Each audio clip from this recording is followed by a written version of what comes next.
He was the king, a true icon of music, but behind the scenes, Elvis carried a weight heavier than any crowd.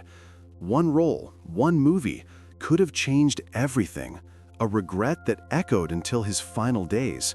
Want to know what it was? Stay with me. He was a young man from the countryside of Mississippi, shy, soft-spoken, and with a dream far too big for the place where he was born. Elvis Presley grew up surrounded by gospel, blues, and country music, sounds that came from churches and the porches of humble homes in Tupelo. From an early age, he stood out for his voice and presence, but no one could have imagined that the boy with the slicked hair and timid gaze would become the most influential artist in modern music history. When he stepped on stage for the first time, Elvis wasn't the kind of singer America expected. There was something different about him. The way he moved, the way he mixed styles, the way he sang as if it were both a prayer and a provocation. It was 1954, and the world didn't yet know what rock and roll was. Elvis didn't just introduce it, he embodied it. Suddenly, crowds of young people followed him, screaming, crying, fainting. The conservatives called him a threat. The youth called him freedom. He became a symbol, even without realizing how massive it would become. Success came so fast that there was hardly time to understand what was happening. In just a few years, Elvis was already the most famous man in the United States. He recorded hit after hit, made appearances on television shows, and in 1956 starred in his first movie. Cinema seemed like the natural next step. He had charisma, looks, and talent. But behind the bright lights of the cameras, a trap was beginning to form, one that he would later come to regret deeply. The relationship with Colonel Tom Parker, his manager, would shape Elvis's entire career. Parker was shrewd, manipulative, and calculating. He understood business like few others, but he didn't see Elvis as an artist. He saw him as a product to be exploited. For the Colonel, art wasn't the goal, profit was. And movies were the perfect way to multiply the king's image everywhere. The problem was that the films were made in series with weak scripts, recycled stories, and shallow songs. While studios made millions, Elvis lost control over his own name. Behind the scenes, frustration was growing inside him. He loved acting. He deeply admired artists like James Dean and Marlon Brando, who could convey real emotion with a single look.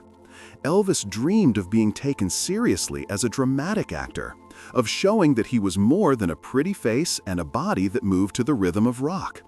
But every time he tried to choose a more meaningful role, Parker stopped him. He said the audience wanted the smiling Elvis, the charming lead in lighthearted films, the singer of romantic ballads. And Elvis obeyed, afraid of disappointing his fans and losing the support of the manager who controlled everything, even his public appearances and what he ate backstage. Between 1960 and 1968, Elvis made more than 20 films, many of them profitable, but artistically empty. He rarely even watched his own productions. When filming ended, he avoided premieres.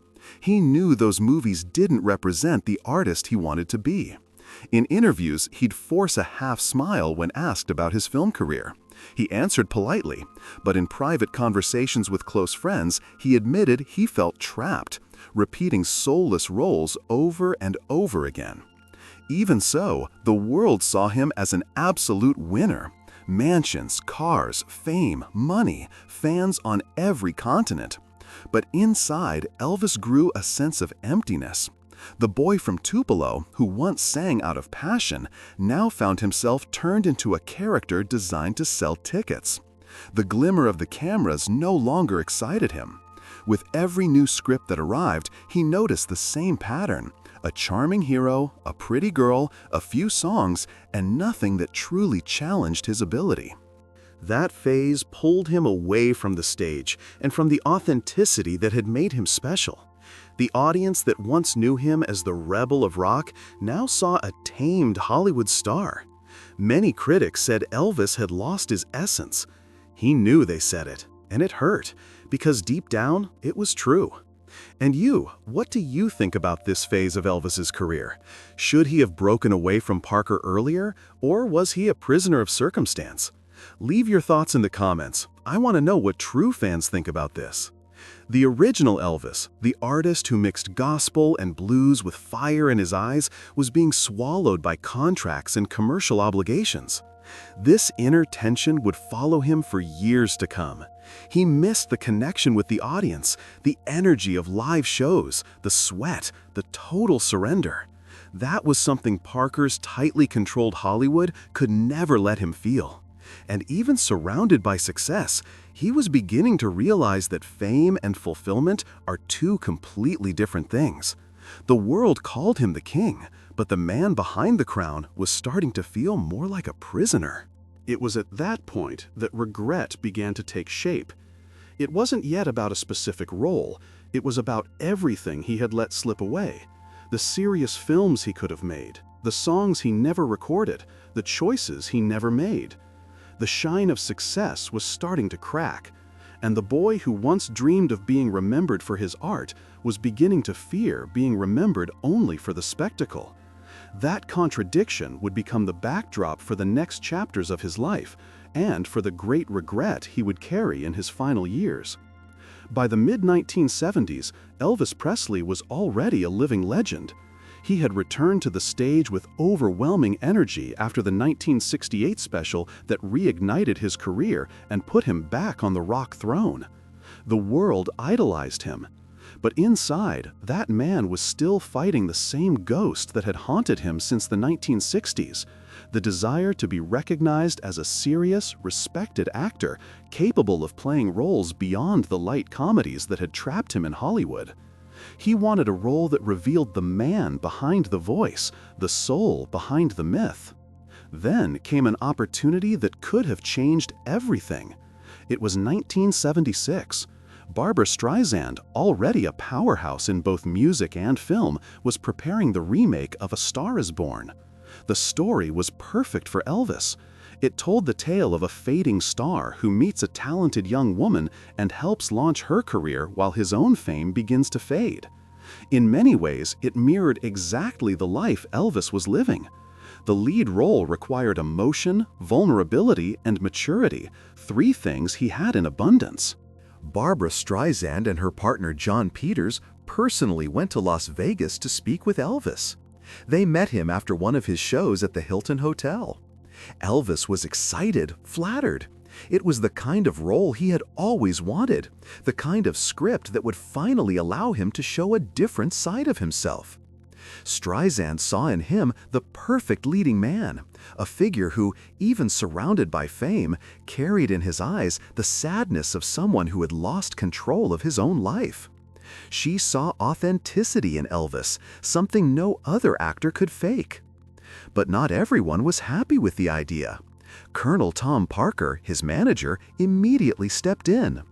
Parker had a constant fear of losing control over Elvis and his decisions.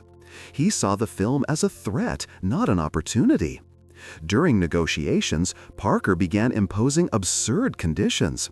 He demanded that Elvis receive the highest salary in the cast, that his name appear before Barbra Streisand's, and that he have complete control over the music and the script. In short, he wanted to turn an artistic project into just another business deal under his dominance. The producers were shocked and disappointed. Streisand and Peters had great respect for Elvis, but they weren't willing to agree to such extreme demands. The studio backed off, and the role eventually went to Chris Christopherson, who played it successfully. The film was nominated for an Oscar, won awards, and became a milestone. For the public, it was just another Hollywood release. But for Elvis, that no from fate was devastating. Priscilla Presley would later say that Elvis deeply regretted not taking the role. He knew A Star Is Born could have been his rebirth as an actor, a chance to shed the cartoonish image of his earlier films and prove his dramatic worth. He saw himself perfectly in that character, a man who, despite glory, faced the weight of loneliness, pressure, and loss. It was almost as if the script had been written for him. Close friends reported that after turning down the role, Elvis became visibly downhearted. He often said with sadness that he had let the role of his life slip away. The regret wasn't only professional, it was personal. He wanted to show the world he still had something new to offer, that he could still surprise people. But once again, Parker's control and fear stopped him from following his instincts. The manager feared Elvis wasn't in good enough physical or mental shape for the challenge, and that working alongside a star like Streisand would weaken his own authority over the king.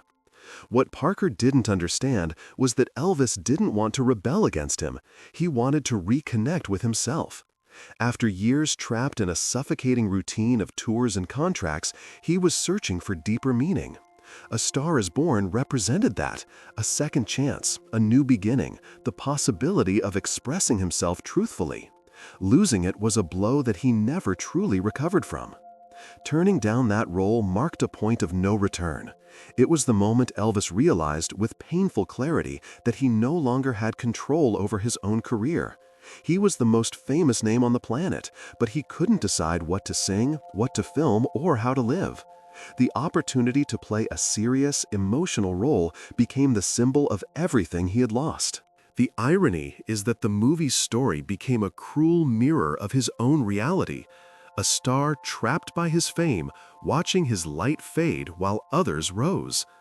Elvis saw himself in that character and knew he could have portrayed it like no one else. The audience never saw that version, but deep down, he felt it would have been his greatest performance.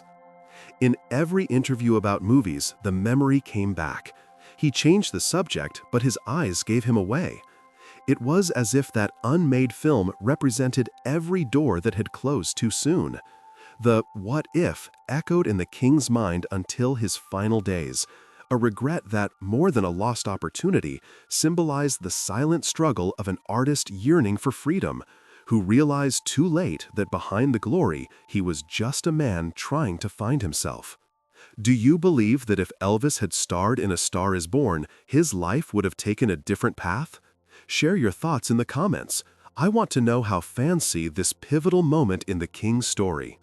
In the final months of his life, Elvis Presley lived a painful paradox. On one hand, he was an idol adored by millions, with a career that shaped modern music and defined generations. On the other, he was a tired man, emotionally exhausted and trapped in a system that saw him more as a money-making machine than a human being. The story of his final years is a profound lesson about the price of fame, the erosion of control, and the emptiness that a lack of freedom can leave, even in the heart of the world's greatest star. After more than a decade under Colonel Parker's strict management, Elvis no longer had real control over his career. The Colonel decided everything: where he performed, how many shows he'd do, how much he'd earn, what products would be sold, even what he could or couldn't say in public. Parker saw Elvis as an investment to be squeezed for every penny. The problem was that over the years, that dynamic slowly corroded the singer's creative spirit. The tours became exhausting. Parker signed heavy contracts with casinos and arenas, forcing Elvis into a routine few could handle. In Las Vegas, for example, he sometimes performed 2 shows a night, 6 nights a week. The pressure was immense, and the stage, once a symbol of freedom, became a burden. He performed flawlessly, smiling, dancing, thanking his fans, but it was all starting to feel mechanical. Those who worked behind the scenes said that offstage, Elvis grew quiet, introspective, almost distant. There was something in him that no longer seemed to belong to that world of contracts and applause. Despite his genuine affection for fans, Elvis lived in isolation. At Graceland, surrounded by guards, assistants, and family, his days revolved around rehearsals, obligations, and long hours of solitude. He spent time playing piano, reading spiritual books, and listening to gospel music, the same style that had first inspired him. The man who once set the world on fire with rock now sought comfort in faith and memories of simpler times. His body, however, could no longer keep up with the pace of his career. The accumulated fatigue, lack of rest, and relentless stress took a growing toll on his health. Elvis tried to maintain appearances. He trained when he could, cared for his voice, kept his stage outfits immaculate, but it was clear that time and pressure had left their marks. Still, he refused to stop. For him, to stop singing would be to stop existing. The regret that haunted him was no longer just about movies or lost opportunities. It was deeper. The realization that he had become a prisoner of an image created by others. He knew the world loved the king of rock, but he no longer knew if there was room for Elvis Presley, the man. It was that duality, the immortal artist and the forgotten human being, that quietly consumed him. Even in his most exhausted moments, Elvis still dreamed of a new beginning. He talked about doing smaller, more intimate shows, just him and the band playing the songs he truly loved. He said he wanted to record a gospel album, to return to his roots, to sing from the heart, not out of obligation. In private talks with friends, he said he wanted to leave Las Vegas, travel the world, experience new cultures, breathe new air. But Parker wouldn't allow it. The answer was always the same: you still have contracts to fulfill. The relationship between them had completely deteriorated. Elvis knew Parker had exploited him, but feared the consequences of cutting ties. The Colonel controlled his finances, properties, contracts, and even his public image. Breaking free would mean risking everything, and Elvis no longer had the strength for another fight. Regret, once again, turned into resignation. On stage, the audience saw a different Elvis. The voice remained powerful, but his eyes revealed the weight of routine. Still, when the curtains opened, something magical happened. He gave his all. It was as if for a few hours he could forget the pain, the control, the exhaustion. The stage was the last place where he could still feel free, even if just for moments. Behind the scenes, those who spent time with him saw a man who, despite the fame, longed for peace. He spoke of the past with nostalgia and regret, but also with tenderness. He remembered the boy from Tupelo who dreamed of singing to change the world, and the daring young man who became the voice of a generation. The difference was that now he understood the price he had paid for that dream. Elvis's final months were marked by a mix of greatness and fragility. He still filled arenas, still moved audiences, but each show felt like a disguised farewell. His journey ended as he had lived, in music, surrounded by admiration, but searching for something fame could never give him: freedom. Elvis's greatest regret, in the end, wasn't just the lost role or the controlled career. It was having given so much to the world while keeping so little for himself. He was the greatest, the most loved, the most imitated. But deep down, all he wanted was to be heard as a man, not as a myth. The King's story doesn't end in defeat. It ends as a timeless reminder that even the brightest stars need a place where they can simply be human. And that was today's video, a deep dive into the history, art, and heart of Elvis Presley, the man behind the myth. If you also miss the King, if his voice still moves you and his songs are part of your life, this channel is your home. Take a moment to subscribe and hit the notification bell so you don't miss any of our next videos about the journey of our eternal Elvis. Leave a like if this story touched you, and share in the comments which phase of his career moved you the most. Your opinion helps keep this conversation alive among fans who truly understand the King's legacy. And of course, share this video with others who also love and admire Elvis Presley. Let's spread his story and keep the King's spirit alive right where it belongs, in the hearts of those who will never forget him.